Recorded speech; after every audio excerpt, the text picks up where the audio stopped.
Hello there you guys, welcome to one of my videos. So, Ole Gunnar Solsjaer versus Frank Lampard.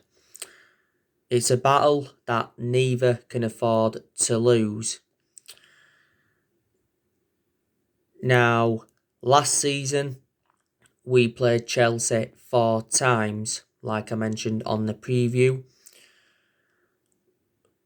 Ole Gunnar Solsjaer has beaten Frank Lampard 3 times as a manager, because we're beating them on the opening day of last season at Old Trafford by 4 goals to 0.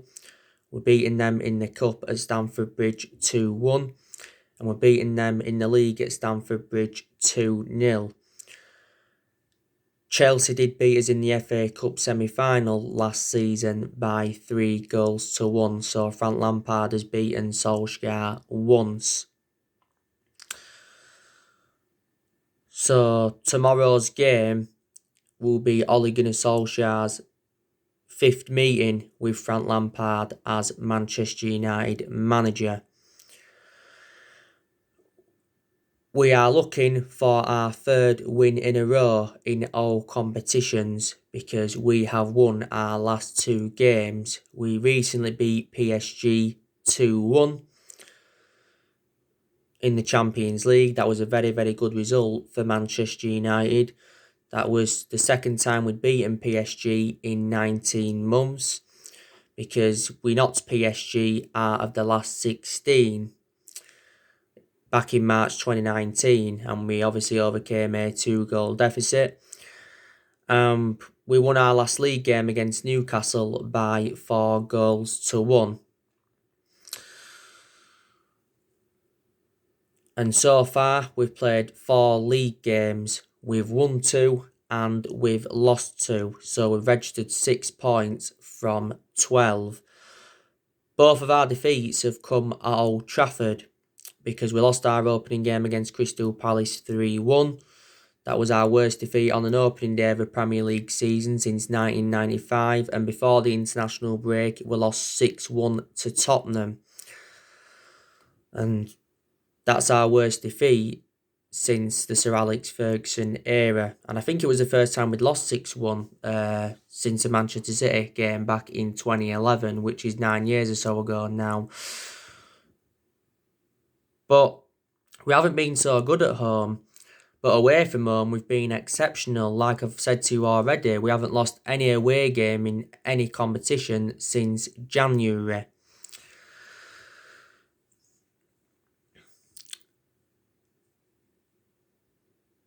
Now, I'm hoping that Harry Maguire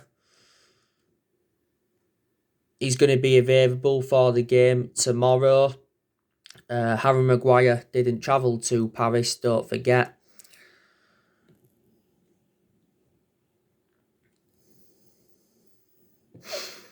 Because I think he's been out with an injury. He did play in the Newcastle game though, but actually was a doubt before the Newcastle game. He did well in the Newcastle game, to be fair, got his name on the score sheet, but Solskjaer said he's going to back Harry Maguire to bounce back from his early season troubles, because don't forget, Maguire got sent off in England's 1-0 defeat to Denmark, and he also had that incident in Greece the other month. You know, this season is Harry Maguire's 2nd season at Manchester United. Obviously, he is Manchester United captain. And he's the most expensive centre-half in the world at the moment, because we got him in a deal worth £80 million. I'm hearing Mason Greenwood could be available for tomorrow. Obviously, we'll know more when Solskjaer's done his press conference today. Mason Greenwood has missed our last 2 games. Solskjaer was saying that he did have a niggle. Solskjaer's recently warned Mason Greenwood over his poor timekeeping, and he's been told to improve his discipline. We had a few issues with Mason Greenwood before the start of the season, because he was getting dropped in the England squad. Last season he broke into our first team, Mason Greenwood. So this season's his 2nd season in the senior squad. He's the foreseeable future for Man United. Mason Greenwood is our number 11. He's the 4th Manchester United player to wear the number 11 shirt. Edison Cavani, now I think he should be available, to make his debut for the football club. He may not start the game, I don't know. Obviously, he didn't travel to Paris. It was a shame that he couldn't play against his former club, Paris Saint-Germain. And he wasn't available for the Newcastle game due to COVID-19 restrictions. We got Edison Cavani on a free transfer on deadline day, didn't we? Cavani signed a 2-year contract with the club worth around 220 grand a week, and he's our new number 7. Like I've already said to you, Edison Cavani will be the next Zlatan Ibrahimovic. We know that Eric Bailly is unavailable. Solsjaer's already confirmed this. Bailly's going to be out for 3 to 4 weeks with a muscle injury, and that is my element of concern about Eric Bailly. He is injury prone, but prior to that, I think he's a very, very good centre half. Eric Bailly also sustained a hamstring injury whilst he was out on international duty with the Ivory Coast. Jesse Lingard, I don't know, if he's going to be available, but I presume Solskjaer will be making changes from the 2-1 win against PSG. Like I said, I think Alex Tuanzebe should get another chance. He was very, very good against PSG. That game against PSG was his first start for Manchester United in 10 months because he was out with injury for a while, and I like the way he dealt with Mbappe and Neymar, had them in his pocket. Lindelof will play. That's obviously, if Harry Maguire is unavailable. Alex Telles, he'll make his Premier League debut. I think Telles is going to be a very, very good signing for Man United. Did well on his debut against PSG. Had some good set pieces. Also put some good crosses into the box. And we expect to see a lot more from Telles. We got Telles for just over £15 million with add-ons included. And he signed a 4-year contract with the club with an option of a further year. Donny van der Beek, I want him to make his first start because he's not yet made his full debut for the football club. I think Solskjaer's thinking about where to put Donny van der Beek because he can play in like 3 different roles. But Solskjaer did confirm that Donny van der Beek will start in the coming weeks. I think Donny van der Beek has enjoyed a fantastic start to his Manchester United career. We got him from Ajax for around £40 million, didn't we? And Donny van der Beek signed a 5-year contract with the club with an option of a further year, and Donny van der Beek currently wears that number 34 shirt. But he's predominantly a box-to-box midfielder.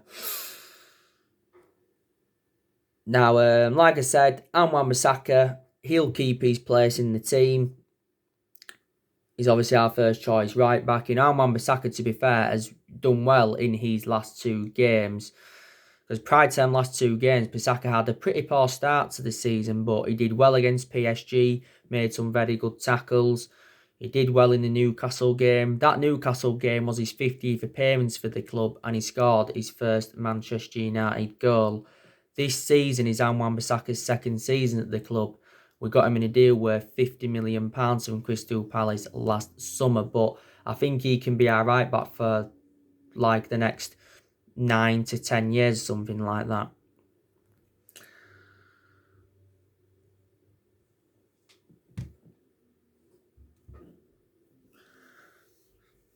David De Gea, he'll keep his place in goal for the Chelsea game. To be fair to David De Gea, he has rejuvenated himself. He's done well in his last 2 games. He made some very, very good saves in the PSG game. Also made some good saves in the Newcastle game. And I know I've been critical of David De Gea now for a while because he's made a lot of mistakes in the last couple of years. He will remain our number 1 this season. This season is David De Gea's 10th season at Manchester United. De Gea has made over 400 appearances for the club in all competitions. 300 odd of those appearances have come in the Premier League. You know, De Gea has won everything domestically at the football club, and he has won individual awards, reflect on his good performances over the years. You know, we paid, was it around £19 million for De Gea from Atletico Madrid back in 2011. When De Gea does leave Manchester United, I think he will go back to Spain, like I've already mentioned. Tomorrow, I think Fred and McTominay could be involved because Fred and McTominay did very, very well in the 2-1 win against PSG. Now, Fred and McTominay are not world-class by all means, and I don't know if they're good enough to emulate into world-class midfielders, but we've seen glimpses of how good they can be. You know, I know I've been critical of McTominay before. Was it just after the first lockdown, McTominay signed a 5-year deal with Manchester United, and he has been part of the club for several years. And as for Fred, you know, I think he's improved under the Solsjaer era. You know, Fred's been at the club now for a few years. We got him in Jose Mourinho's final transfer window. You know, paid around £52 million for him from Shakhtar Donetsk. I'm expecting Paul Pogba to probably start the game tomorrow against Chelsea.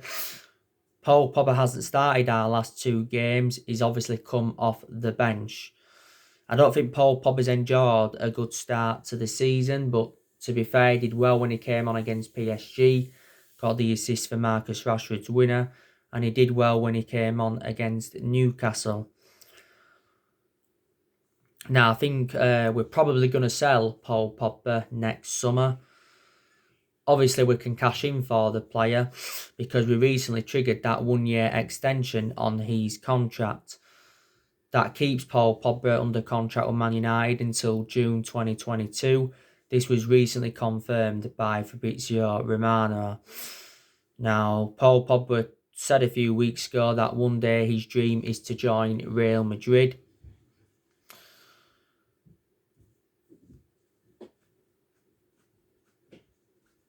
And he said last year that he wanted to leave Manchester United because he was seeking for a new challenge. And don't forget, he was talking a lot about Real Madrid and Zinedine Zidane. Mundo Deportivo recently said that Barcelona are preparing to put a move in for Paul Pogba. There's obviously been narratives of him possibly going back to Juventus. You know, Paul Pogba did endure 4 good years with Juventus, but the vast majority of his performances at Man United since he rejoined have been totally comparison to his ones at Juventus. He's had a good couple of periods at Man United. He did well towards the end of last season, and he did well in that 3-month period when Solsjaer was temporary boss. You know, this season is Paul Pogba's 5th season at Man United since he rejoined. Obviously, as it stands at the moment, he is our most expensive signing because we paid £89 million for him. For the vast majority of last season, didn't have a perception on Pogba because he was out with that ankle injury. He has sustained a few injuries though as a Manchester United player. He has made over 100 appearances for the club in all competitions since he rejoined, and he's won 2 trophies at the club. That was the Europa League and the League Cup.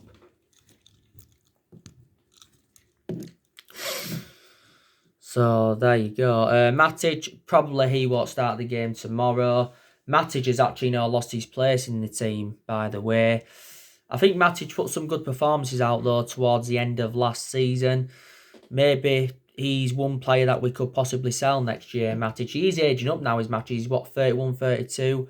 Matic has enjoyed around 3 years or so at Manchester United. We got him in a deal worth £40 million from Chelsea back in 2017. Nemanja Matic. Marcus Rashford, he'll play against Chelsea.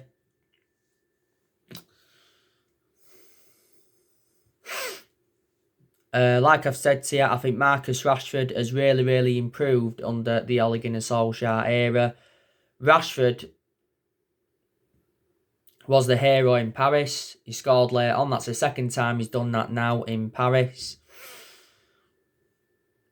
Marcus Rashford has been part of the club for several years. You know, he's been a United player since the age of 7 and now he's 22. So he's been with us around 15 years or so. been in our senior squad since like 2016. He's had a few injuries as a Man United player. Don't forget he had that ankle injury, was it, before the start of this season? He had that back injury last season when he was out for a few months.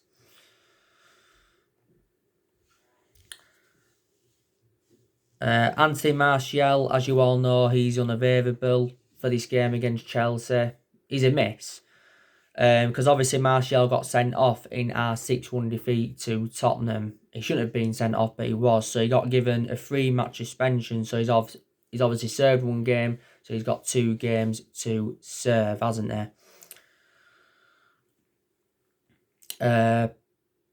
Juan Mata, could he be involved in this game tomorrow? I don't think he'll start. If Juan Mata obviously he's involved, he'll be reuniting with his former club Chelsea.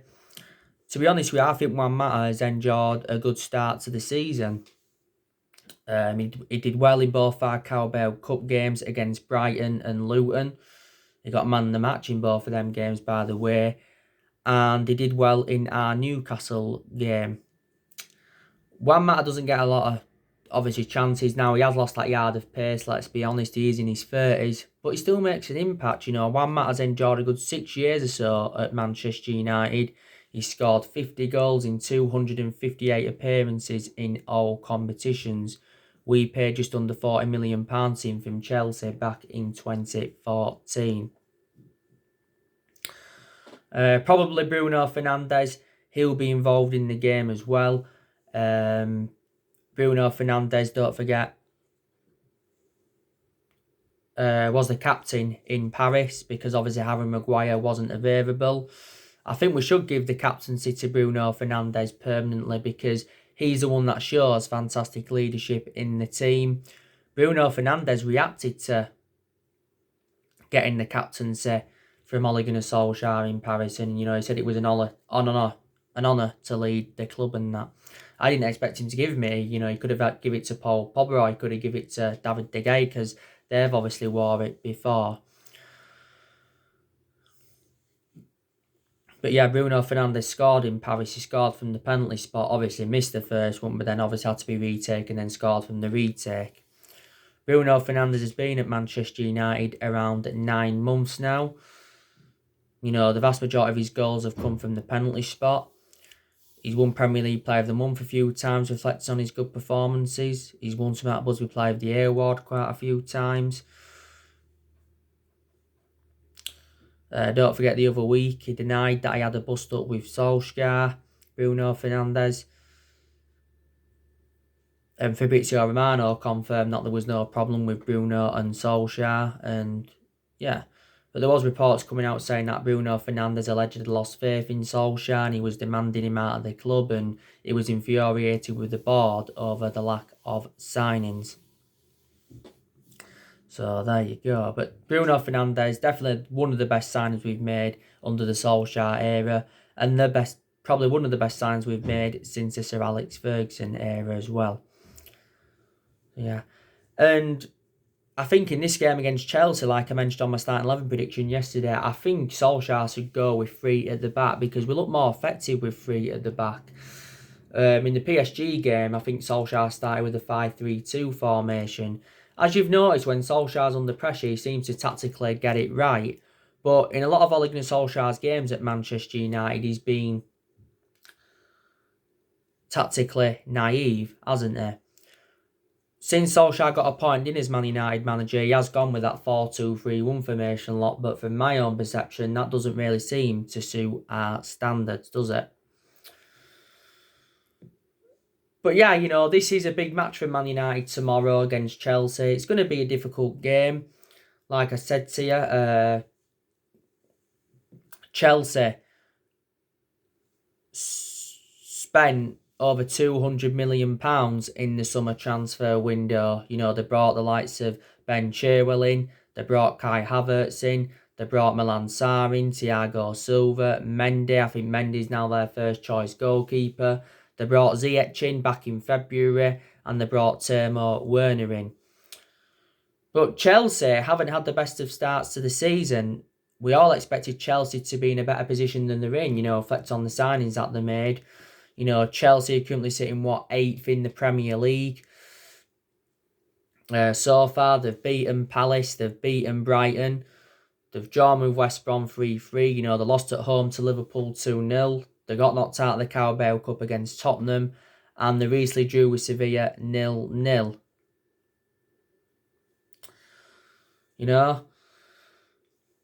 Frank Lampard is obviously into his second season as Chelsea manager. I don't think Chelsea will sack him as yet. Obviously, Chelsea is the second club in his managerial career, because before he was at Chelsea, he was at Derby. That's where he began his managerial career. Lampard was a very, very good player for Chelsea, because he endured 13 years as a player for Chelsea, didn't he? And he's Chelsea's all-time leading goal scorer with 211 goals. But yeah, Chelsea have got good players in their team, like I've already mentioned. They've obviously, got N'Golo Kante, they've got Kovacic, they've got Jorginho, they've got the likes of Danny Drinkwater, they've got Olivier Giroud.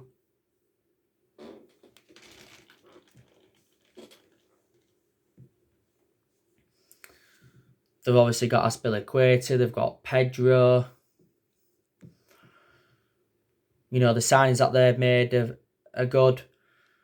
They've also got some good young players in their team as well, Chelsea. They've obviously got that Tammy Abraham, they've got that Callum Hudson-Odoi, they've got Mason Mount, they've got Reece James, they've got Billy Gilmour. He broke into Chelsea's first team last season. I think he's out with injury though at the moment, is Billy Gilmour. So yeah, they have got some good young players of Chelsea.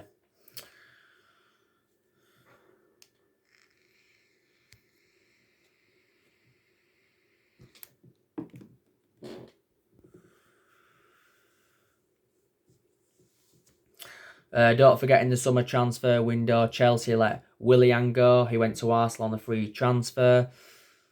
Also, David Luiz, he left them, was it last year? He went to Arsenal, or was it in January this year? I think Chelsea made a mistake by getting rid of Eden Hazard, because I thought Eden Hazard was one of Chelsea's best players. Eden Hazard enjoyed like 7 years with Chelsea, didn't he? They sold him to Real Madrid. Don't forget, at one point, Chelsea had a transfer ban. But I think Manchester United are capable of beating them. I really, really do. We've got a tough period coming up. We've got Chelsea tomorrow, 5:30. Then we've obviously got RP Leipzig. That's our second game in the Champions League group stage. Leipzig are last season's Champions League semi-finalists. Then obviously it's Arsenal. That's our next league game. That's another tough game. And then it's Istanbul Başakşehir. That's the other team we've got in our group. And then obviously it's Everton. And then after Everton, it's obviously an international break. But the pressure has eased off Ole Gunnar Solsjaer, because we've obviously won our last 2 games. Before them 2 games, Solskjaer was under serious pressure at the football club, and even Ed Woodward said a few weeks ago that he's prepared to sack Solskjaer if things don't improve. Now, I think reflect on them 2 results against PSG and Newcastle. Maybe there's some Man United fans' perceptions that have changed on Solskjaer. Now there's Man United fans saying that, he's the right man to succeed as Manchester United manager. There's some Manchester United fans on the other side of things that still think he isn't the right manager for Manchester United. Because, like I've said, Solskjaer hasn't got a proven pedigree. Manchester United is the 3rd club in his managerial career. I thought Solskjaer was a great player for the football club for 11 years. He flourished under Ferguson's guidance. You know what I mean? But he does deserve more time. This season is Solskjaer's 2nd full season at the football club. And I said to you before the start of this season, didn't I, what would represent a good season for Man United, and that would be to finish in the top 4 and win a trophy. Because with a club of our size, we want to be there challenging and winning trophies. We've not yet won out in terms of silverware under the Ole Gunnar Solskjaer era, and we haven't won a trophy for over 3 years.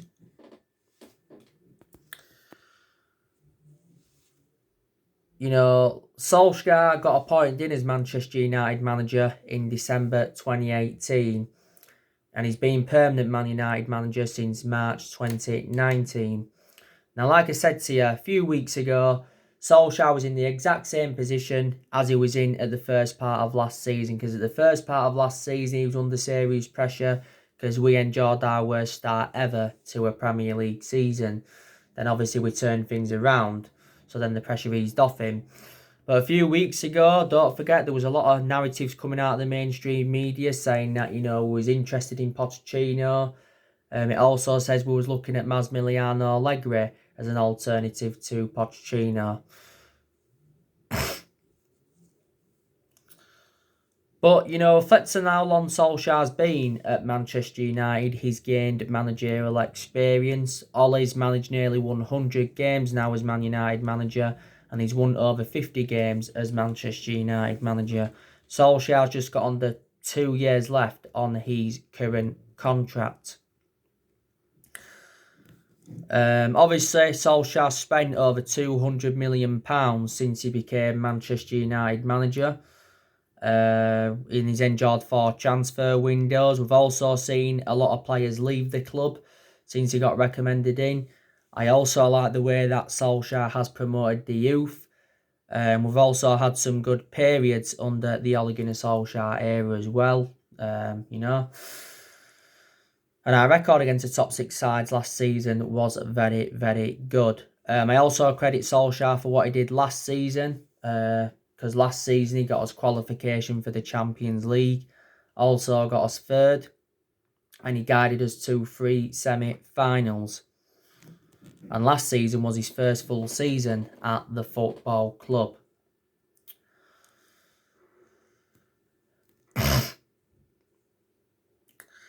Don't forget, Ed Woodward recently said that he's backing Ole Gunnar Solskjaer in a lengthy statement. I think that's reflecting on our latest financial results. Don't forget, last season we lost around £70 million in revenue due to the coronavirus pandemic.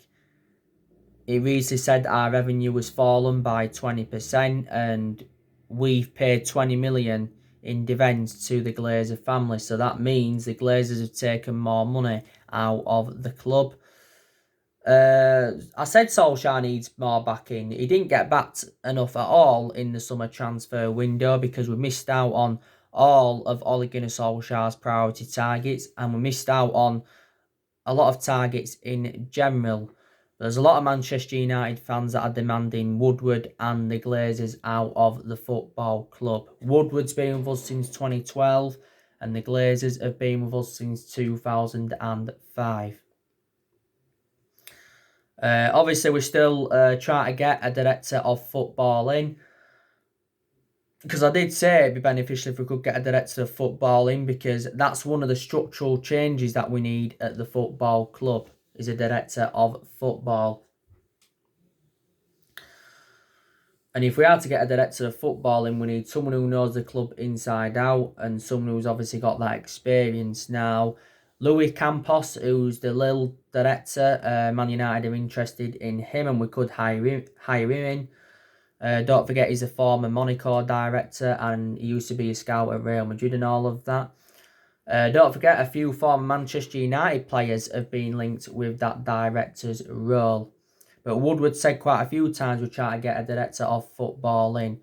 Yesterday, I give you the news on Dennis Zakaria from Borussia Mönchengladbach. Christian Falk, who's head of build, he's confirmed that Man United and Chelsea will compete with Bayern Munich to try and sign Dennis Zakaria. But I think he will be allowed to leave next summer, will the player. So there you go. So anyway, guys, that's everything to update you today. Drop me comments, likes below on the channel. If you do, consider subscribe as always, and take care. God bless. See you all again very